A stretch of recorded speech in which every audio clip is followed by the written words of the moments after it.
श्रीमूकपञ्चशती पादारविन्दशतकम्। महिम्नः पन्थानं मदनपरिपन्थि प्रणयिनी प्रभुर्निर्णेतुं ते भवति यतमानोऽपि कथमः। तथापि श्रीकाञ्ची विहृतिरसिके कोऽपि मनसो विपाकस्त्वत्पाद स्तुतिविधिषु जल्पाकयति मां। गलग्राही पौरन्धरपुरवणी पल्लवरुचां धृतप्राथम्यानाम् अरुणमहसामादिमगुरुः। समिन्धे बन्धुग स्तबकसहयुध्वा दिशि दिशि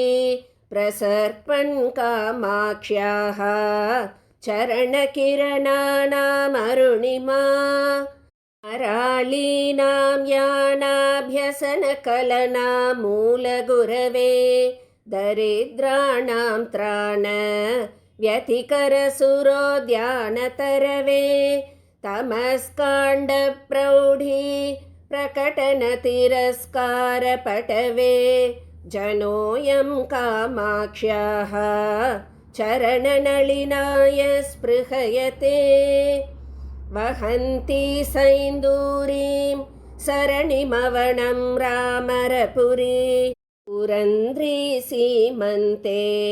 कविकमलबालार्कसुषमा। त्रयी सीमन्तिन्याः स्तनतटनिचोलारुणपटी विभान्ति कामाक्ष्याः पदनलिनकान्तिर्विजयते। प्रणम्रीभूतस्य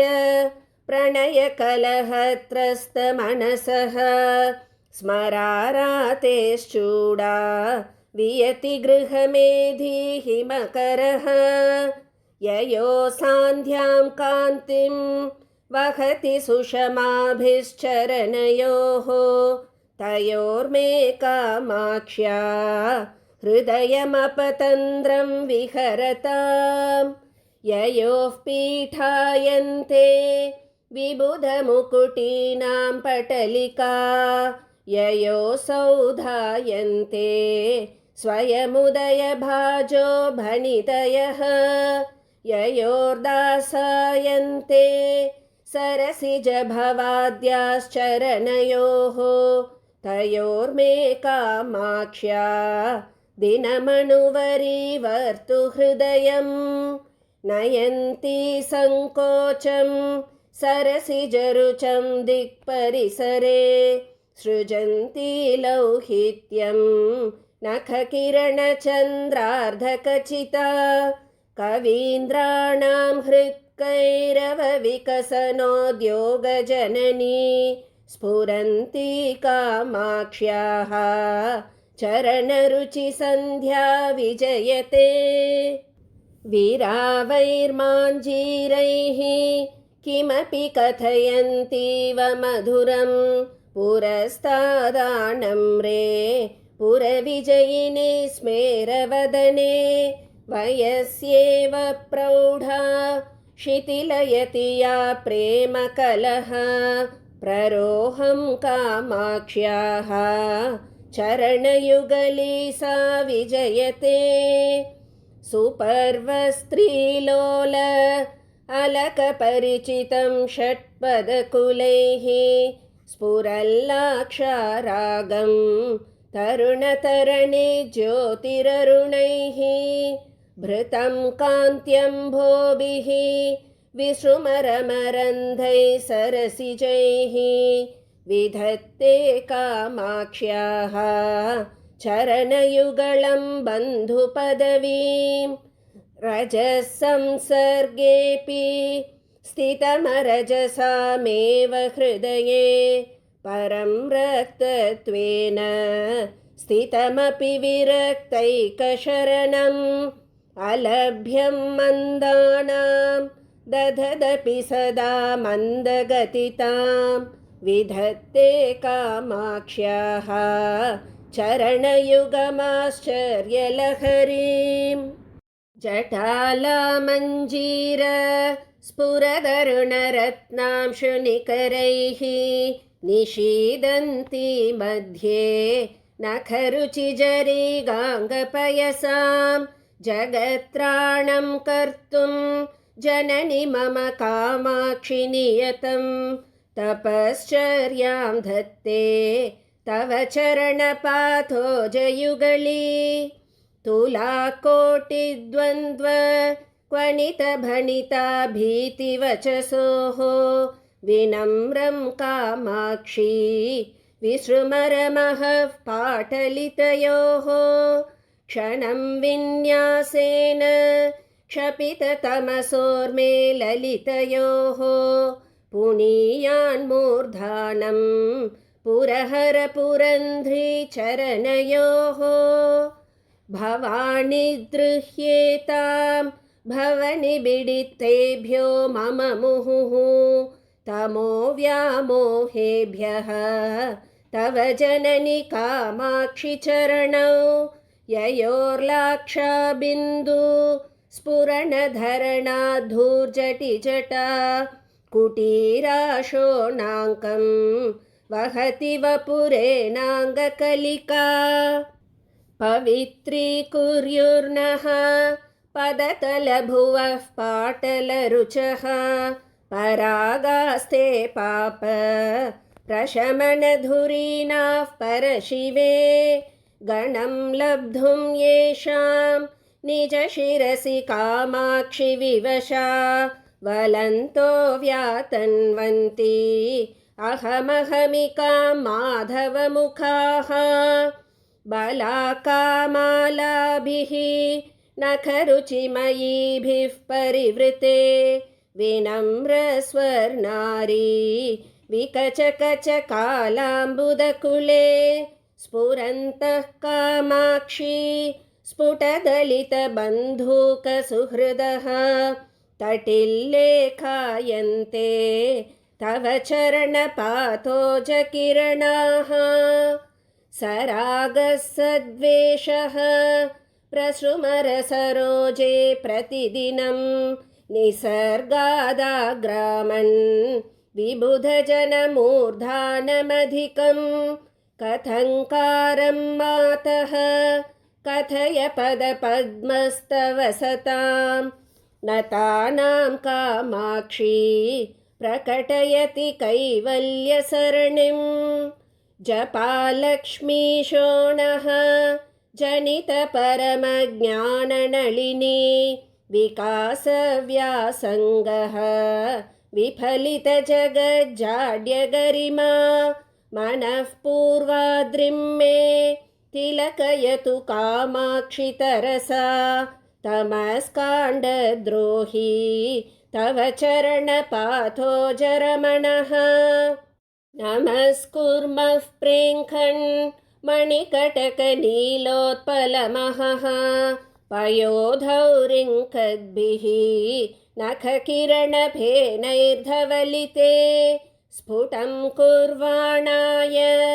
प्रबलचलदौर्वाणलशिखा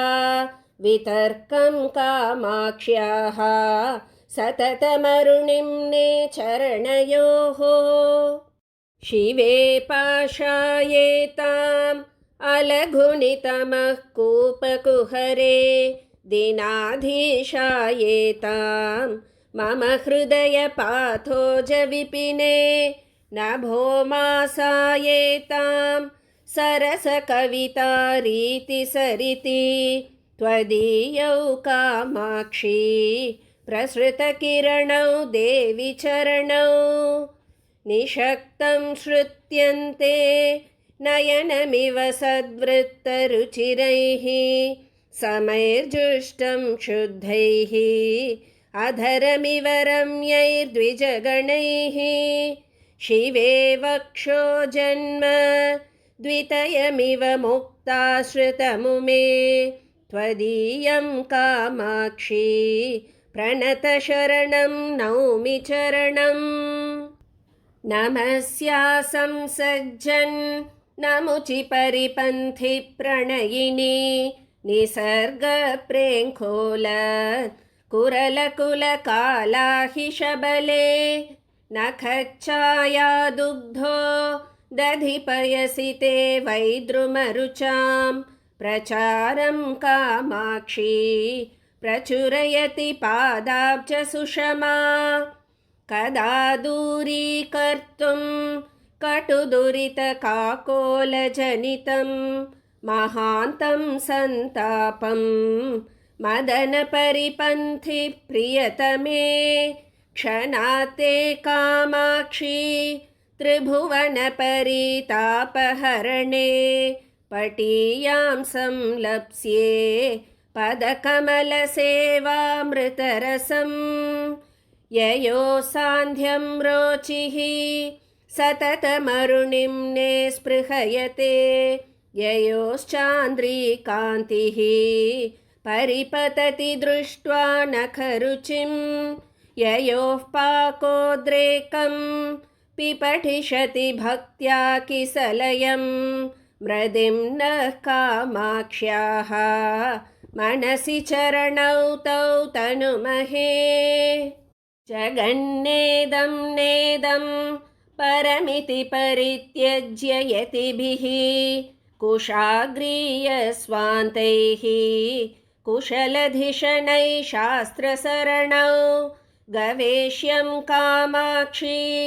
ध्रुवमकृतकानां गिरिसुते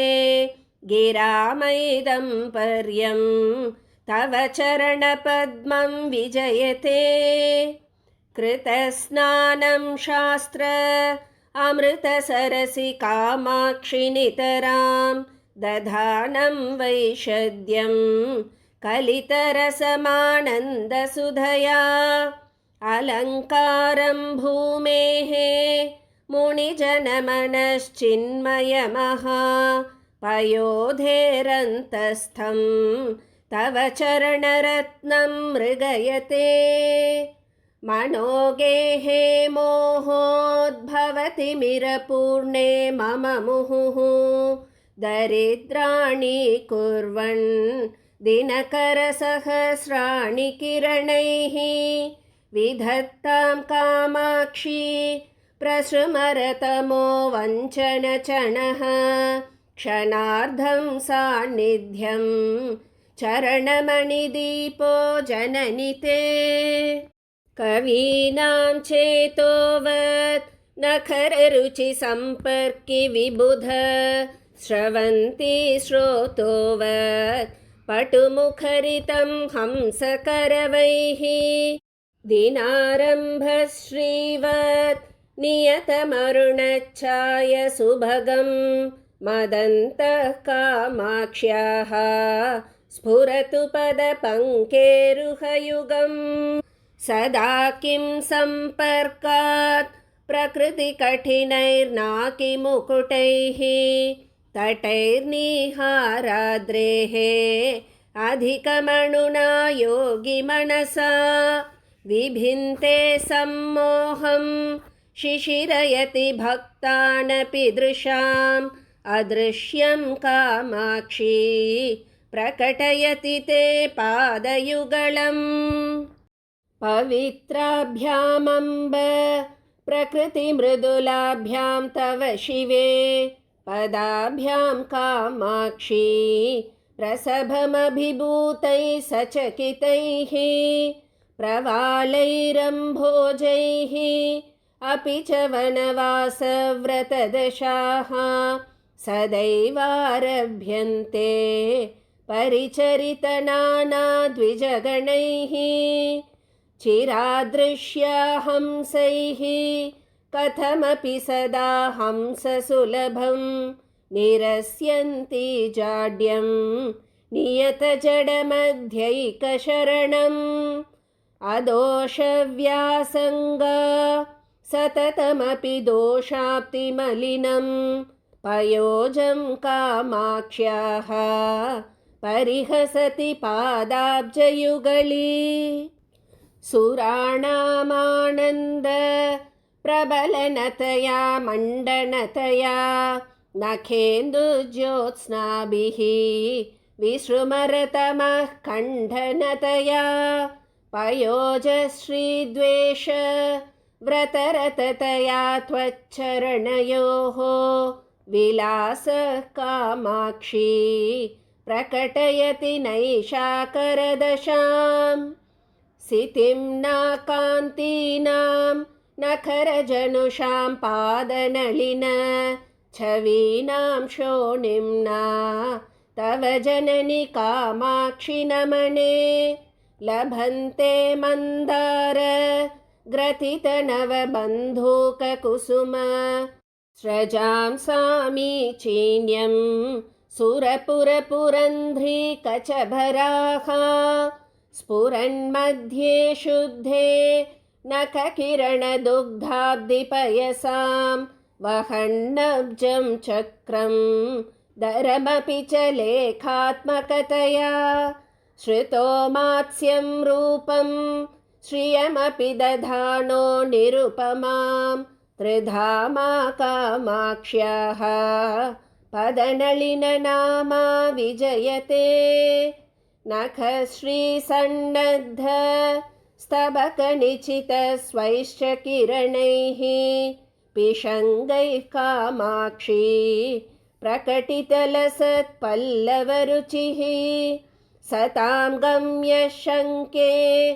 सकलफलदाता सुरतरुः त्वदीयः पादोऽयं तुहिनगिरिराजन्यतनये वषट्कुर्वन्माञ्जीरज कलकलैः कर्मलहरी हवीं क्षिप्रोद्दण्डं ज्वलति परमज्ञानदहने महीयान् कामाक्षी स्फुटमहसि जोहोति सुधियां मनोवेद्यां मातः तव चरणयज्वा गिरिसुते महामन्त्रं किञ्चित् मणिकटकनादैर्मृदुजपन् क्षिपन् दिक्षु स्वच्छं नखरुचिमयं भास्मनरजः नतानां कामाक्षी प्रकृतिपटुरुच्चाट्य ममता पिशाचीं पादोऽयं प्रकटयति ते मान्त्रिकदशाम् उदीते बोधेन्दौ तमसि नितरां जग्मुषि दशां दरिद्रां कामाक्षी प्रकटमनुरागं विदधति सितेनाच्छाद्याङ्गं नखरुचिपटेनाङ्घ्रियुगली पुरन्ध्री ते मातः स्वयमभिसरत्येव हृदयम् दिनारम्भः सम्पन् नलिनविपिनानामभिनवः विकासो वासन्तः सुखविपिकलोकस्य नियतः प्रदोषः कामाक्षी प्रकटपरमज्ञानशशिनः चकास्ति त्वत्पाद स्मरणमहिमा शैलतनये धृतच्छायं नित्यं सरसिरुहमैत्रीपरिचितं निधानं दीप्तीनां निखिलजगतां बोधजनकं मुमुक्षूणां मार्ग प्रथनपटुकामाक्षि पदवीं पदं ते पातङ्गीं परिकलयते पर्वतसुते शनैस्तीर्त्वा मोहां बुद्धिमतसमारोढुमनसः क्रमात् कैवल्याख्यां सुकृतिसुलभां सौधवलभीं लभन्ते निःश्रेणीम् इव झटिति कामाक्षि चरणं पुरश्चर्याभिस्ते पुरमथन सीमन्तिनि जनाः प्रचण्डार्तिक्षोभ प्रमथन कृते प्रातिभसरेत् प्रवाह प्रोदण्डी कर्णजलदाय प्रणमतां प्रदीपाय प्रौढे भवतमसि कामाक्षि चरण प्रसादोन्मुख्याय स्पृहयति जनोऽयं जननि ते मरुद्भिः संसेव्या सततमपि चाञ्चल्यरहिता सदारुण्यं यान्ति परिणतिदरिद्राणसुषमा गुणोत्कर्षान्माञ्जीरज कलकलैस्तर्जनपटुः प्रवालं कामाक्ष्याः परिहसति पादाब्जयुगली जगद्रक्षादक्षा जलजरुचिशिक्षा पटुतरा समैर्नम्या रम्या सततमभिगम्या बुधजनैः त्वयि लीलालोला श्रुतिषु सुरपालादिमुकुटी तटी सीमाधामा तव जननि कामाक्षि पदयोः गिरां दूरौ चोरौ जडिमतिमिराणां कृतजगत् परित्राणौ शोणौ मुनिहृदयलीलैकनिपुणौ नखैस्मेरौ सारौ निगमवचसां खण्डितभव ग्रहोन्मादौ पादौ तव जननि कामाक्षि कलये अविश्रान्तं पङ्कं यदपि कलयन् यावकमयं निरस्यन् कामाक्षी प्रणमणजुषां पङ्कमखिलं तुलाकोटिद्वन्द्वं दधदपि च गच्छन्न तुलतां गिरां मार्गं पादो गिरिवरसुते लङ्घयति ते प्रवालं सव्रीलं विपिनविवरे वेपयति या स्फुरल्लीलं बाला तपमधिकबालं वदति या रुचिं सान्ध्यां वन्ध्यां विरचयति या वर्धयतु सा शिवं मे कामाक्ष्याः पदनलिनपाटल्यलहरी किरञ्ज्योत्स्नारीतिं नखमुखरुचा हंसमनसां वितन्वानः प्रीतिं विकचतरुणाम्बोरुहरुचिः प्रकाशश्रीपादः तव जननि कामाक्षि तनुते शरत्कालप्रौढिं शशिशकलचूडप्रियतमे नखाङ्कुरस्मेर द्युतिविमलगङ्गाम्भसि सुखं कृतस्नानं ज्ञान अमृतममलमास्वाद्य नियतम् उदञ्चन्मञ्जीर स्फुरणमणिदीपे मम मनः मनोज्ञे कामाक्ष्याः चरणमणिहर्म्ये विहरताम् भवाम्भोदौ नौकां जडिमविपिने पावकशिखाम् अमर्त्येन्द्रादीनाम् अधिमकुटमुत्तं सकलिकां जगत्तापे ज्योत्स्नाम् अकृतकवचः पञ्चरपुटे शुकस्त्रीं कामाक्ष्याः मनसि कलये पादयुगलीं परात्मप्राकाश्य प्रतिफलनचुञ्चुः प्रणमतां मनोज्ञस्त्वत्पादः मणिमुकुरमुद्रां कलयते यदीयां कामाक्षी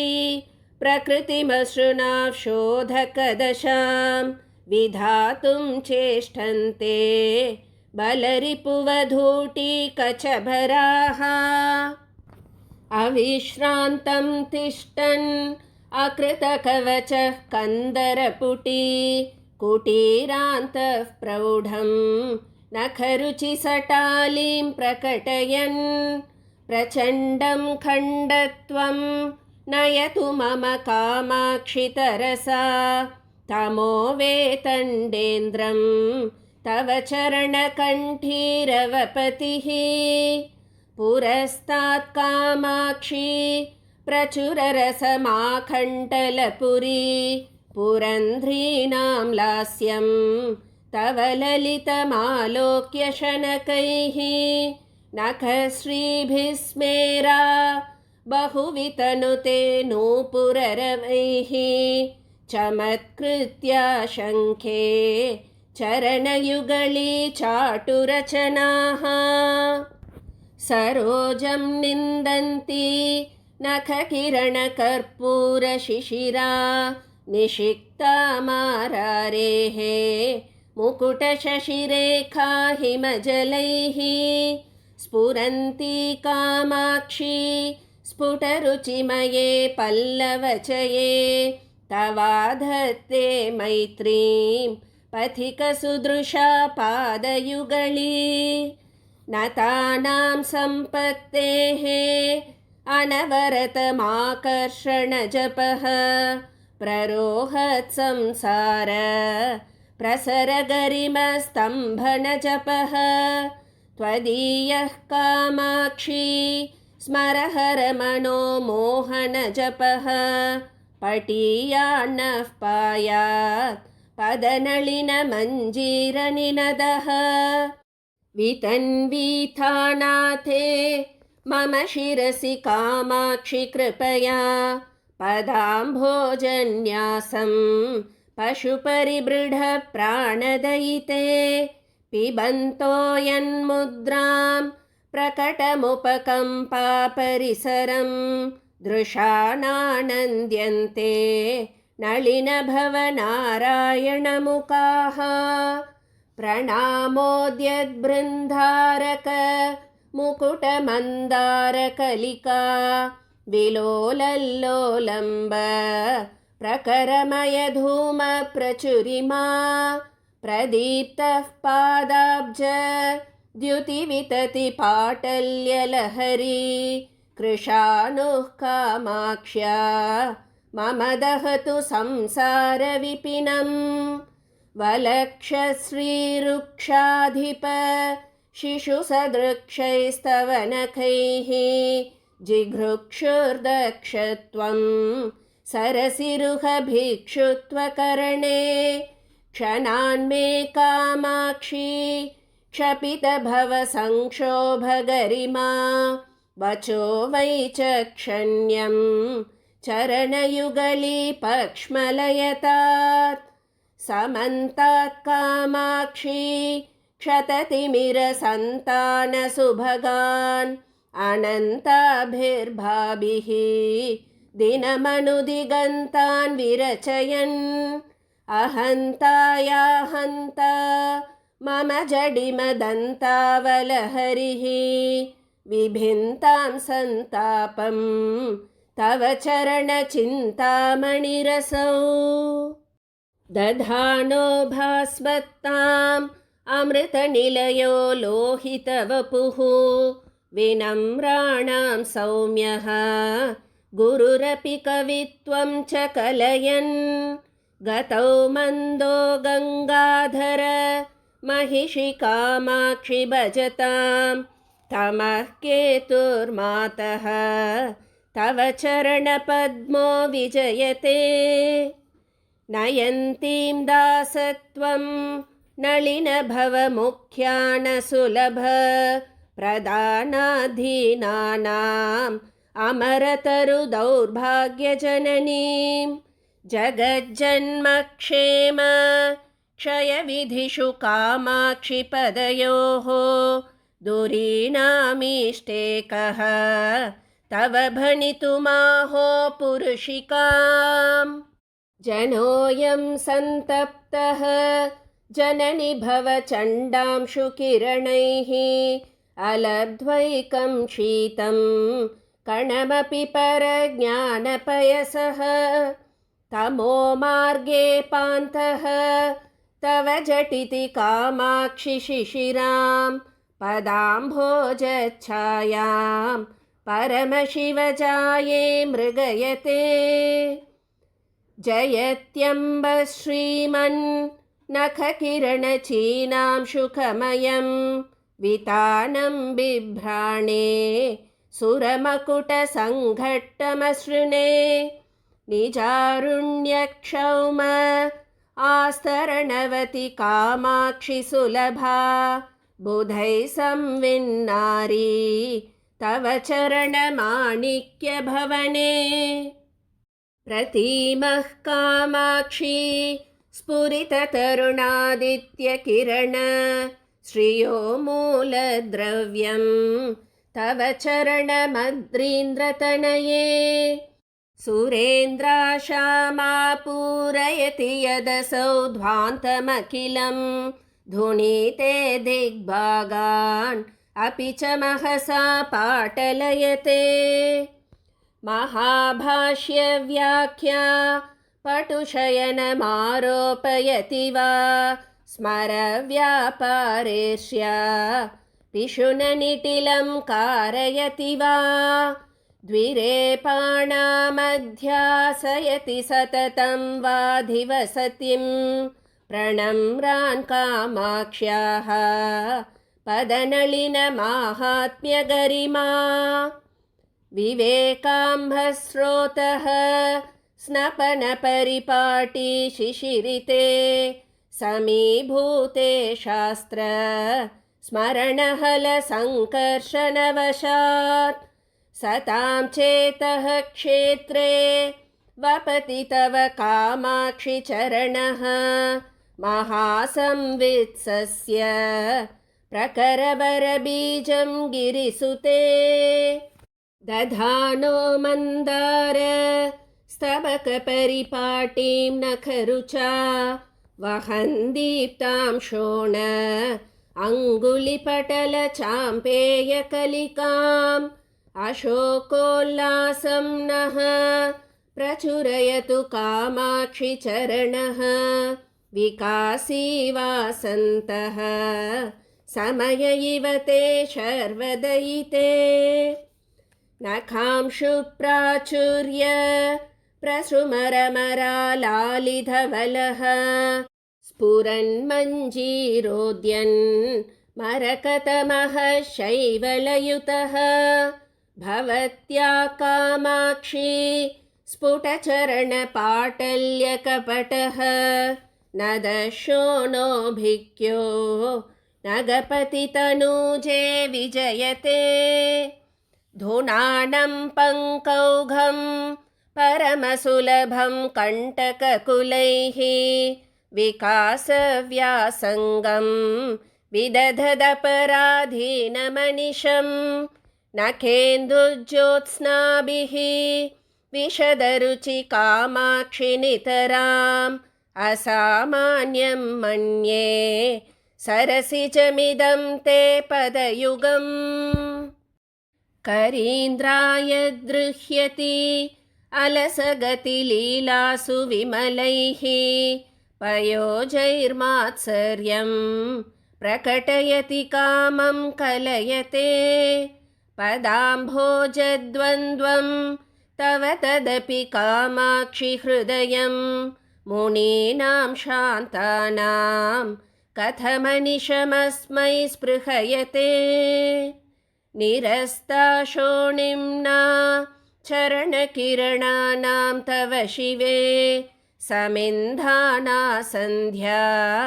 रुचिरचलराजन्यतनये असामर्थ्योदेनां परिभवितुमेतत्समरुचां सरोजानां जाने मुकुलयति शोभां प्रतिदिनम् उपादिक्षदाक्ष्यं तव चरणनामा गुरुरसौ मरालानां शङ्के मसृणगतिलालित्यसरणौ अतस्ते निस्तन्द्रं नियतममुना सख्यपदवीं प्रपन्नं पाथोजं प्रतिदधति कामाक्षि कुतुकं दधानैः संसर्गं प्रकृतिमलिनैः षट्पदकुलैः द्विचाधीशश्लाघा विधिषु विदधद्भिर्मुकुलतां रजो मिश्रैः पद्मैः नियतमपि कामाक्षि पदयोः विरोधस्ते युक्तो विषमशरवैरिप्रियतमे कवित्वश्रीमिश्री करणनिपुणौ रक्षणचणौ विपन्नानां श्रीमन् नलिनमसृणौ शोणकिरणौ मुनीन्द्राणामन्तः करणशरणौ मन्दसरणौ मनोज्ञौ कामाक्ष्याः दुरितहरणौ नौमि चरणौ परस्मात् सर्वस्मात् अपि च परयोर्मुक्तिकरयोः नखश्रीभिर्ज्योत्स्ना कलिततुलयोस्ताम्रतलयोः निलीये कामाक्ष्याः निगमनुतयोर्नाकिनतयोः निरस्तप्रोन्मीलन् नलिनमदयोरेव पदयोः स्वभावादन्योन्यं किसलयमपीदं तव पदं मृदिम्ना शोणिम्ना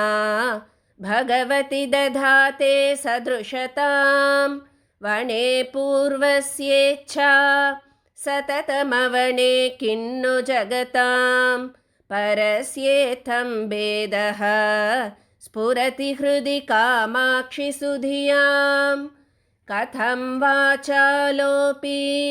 प्रकटमणिमञ्जीरनिनदैः सदैवानन्दार्द्रान् विरचयति वाचं यमजनान् प्रकृत्या ते शोणच्छविरपि च कामाक्षि चरणः मनीषाणैर्मल्यं कथमिव नृणां मांसलयते चलतृष्णावीची परिचलनपर्याकुलतया मुहुर्भ्रान्तस्तान्तः परमशिव वामाक्षि परवान् तितीषुः कामाक्षि प्रचुरतरकर्माम्बुधिममुं कदाहं लप्स्येते चरणमणिसेतुं गिरिसुते विशुष्यन्त्यां प्रज्ञा सरिति दुरितग्रीष्मसमय प्रभावेण क्षीणे सति मम मनः केकिनिषुचा त्वदीयः कामाक्षि स्फुरितचरणाम्भोदमहिमा नभो मासाटोपं नगपतिसुते किन्न कुरुते विनम्राणां चेतः भवनवलिभिः सीम्निचरण प्रदीपे प्राकाश्यं दधति तव निर्धूततमसि असीमा कामाक्षि स्वयमलघुदुष्कर्मलहरी विघूर्णन्ति शान्तिं शलभपरिपाटीव भजते विराजन्ति शुक्तिः नखकिरणमुक्ता मणिततेः विपत्पाथो राशौ तरिरपि नराणां प्रणमतां त्वदीयः कामाक्षि ध्रुवमलघुवह्निर्भववने मुनीनां ज्ञानाग्नेः अरणिरयमङ्घ्रिर्विजयते समस्तैः संसेव्यः सततमपि कामाक्षि विबुधैः स्तुतो गन्धर्वस्त्री सुललितविपञ्ची कलरवैः भवत्याभिन्दानः भवगिरिकुलं जृम्भिततमो वलद्रोही मातः चरणपुरुहूतो विजयते वसन्तं भक्तानाम् अपि मनसि नित्यं परिलसत् घनच्छायापूर्णं शुचिमपि नृणां तापशमनं न केन्दुज्योत्स्नाभिः शिशिरमपि पद्मोदयकरं नमामः कामाक्ष्याः चरणमधिकाश्चर्यकरणं कवीन्द्राणां नाना भणितिगुणचित्रीकृतवचः प्रपञ्चव्यापार प्रकटनकलाकौशलनिधिः अधः कुर्वन्नब्जं सनकभृगुमुख्यैर्मुनिजनैः नमस्यः कामाक्ष्याः चरणपरमेष्टि विजयते भवत्याः कामाक्षी स्फुरितपदपङ्केरुहभुवां परागाणां पूरैः परिहृतकलङ्कव्यतिकरैः नतानामामृष्टे हृदयमुकुरे निर्मलरुचि प्रसन्ने निःशेषं प्रतिफलति विश्वं गिरिसुते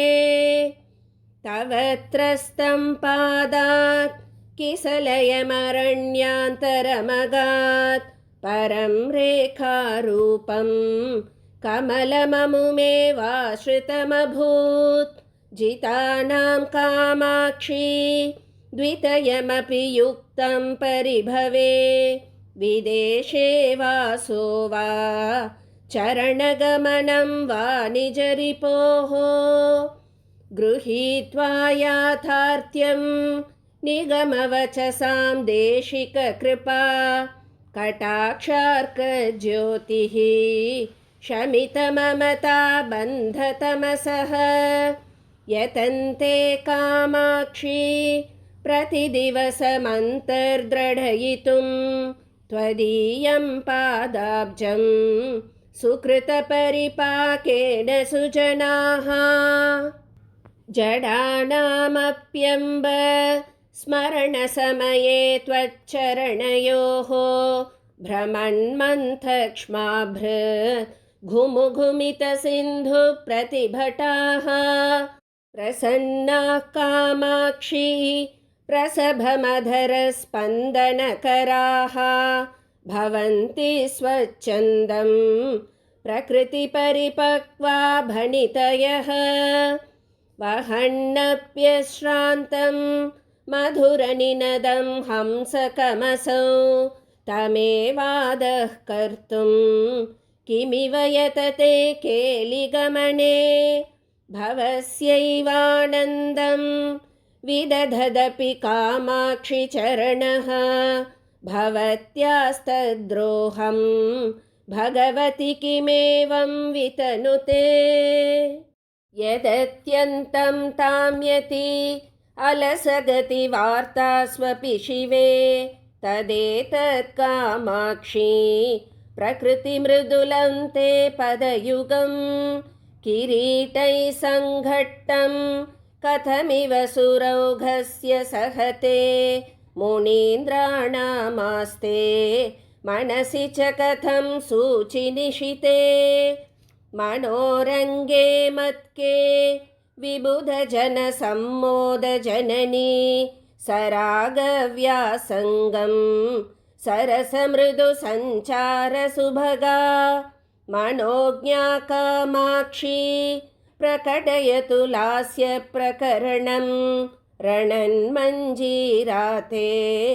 चरणयुगली नर्तकवधूः परिष्कुर्वन्मातः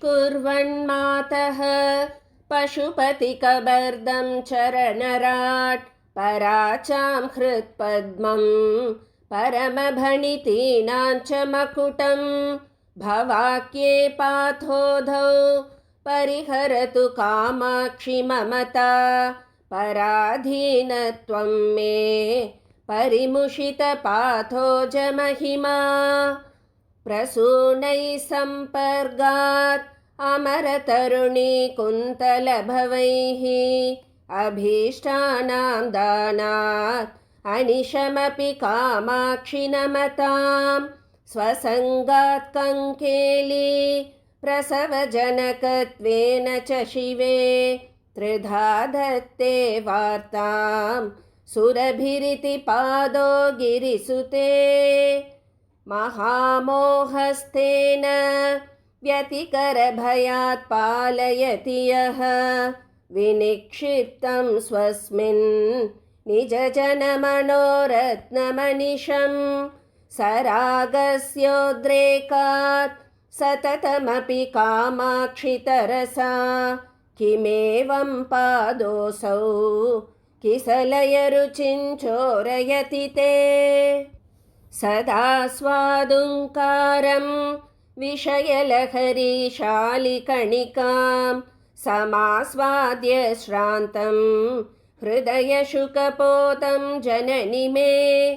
कृपाजाले फाले क्षण महिषि कामाक्षिरभसात् गृहीत्वा रुन्धिताः तव पदयुगी पञ्चरपुटे धुनानं कामाक्षी स्मरणलवमात्रेण जडिम ज्वरप्रौढिं कूढ स्थितिनिगमनैकुञ्जकुहरे अलभ्यं सर्वेषां कतिचन लभन्ते सुकृतिनः चिरादन्विष्यन्तः तव चरणसिद्धौषधमिदम् रणन्मञ्जीराभ्यां ललितगमनाभ्यां सुकृतिनां मनोवास्तव्याभ्यां मथिततिमिराभ्यां नखरुचा निधेयाभ्यां पत्या निजशिरसि कामाक्षि सततं नमस्ते पादाभ्यां नलिनमृदुलाभ्यां गिरिसुते सुरागेराकेन्दु प्रतिनिधिमुखे पर्वतसुते चिरालभ्ये भक्त्या शमधनजनानां परिषदा मनोभृङ्गो मत्कः पदकमलयुग्मे जननि ते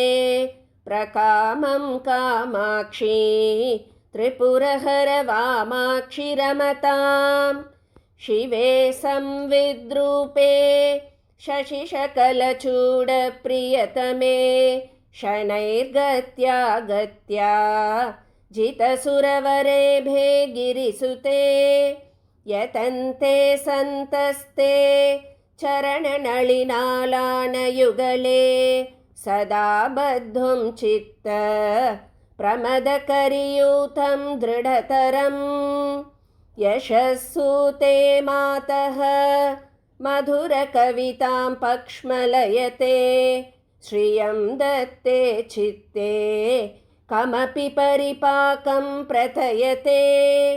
सतां पाशग्रन्थिं शिथिलयति किं किन्न कुरुते प्रपन्ने कामाक्ष्याः प्रणतिपरिपाटी चरणयोः मनीषां माहेन्द्रीं ककुभमिव ते कामपि दशां प्रधत्ते कामाक्ष्याः चरणतरुणादित्यकिरणः यदीये सम्पर्के धृतरसमरन्दा कवयतां परिपाकं धत्ते परिमलवती सूक्तिनलिनी पुरामारारातिः पुरमजयदम्बस्तव शतैः प्रसन्नायां सत्यां त्वयि तुहिनशैलेन्द्रतनये अतस्ते कामाक्षी स्फुरतु तरसा कालसमये समायाते मातः मम मनसि पादाब्जयुगळम् पदद्वन्द्वं मन्दं गतिषु निवसन्तं हृदि सतां गिरामन्ते भ्रान्तं कृतकरहितानां परिबृढे जनानामानन्दं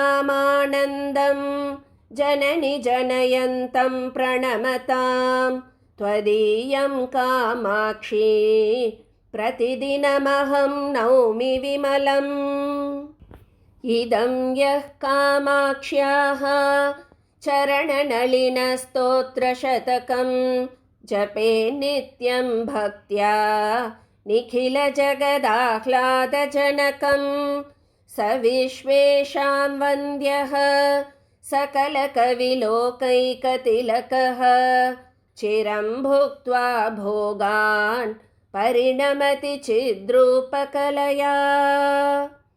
इति श्रीपादारविन्दशतकं सम्पूर्णम्।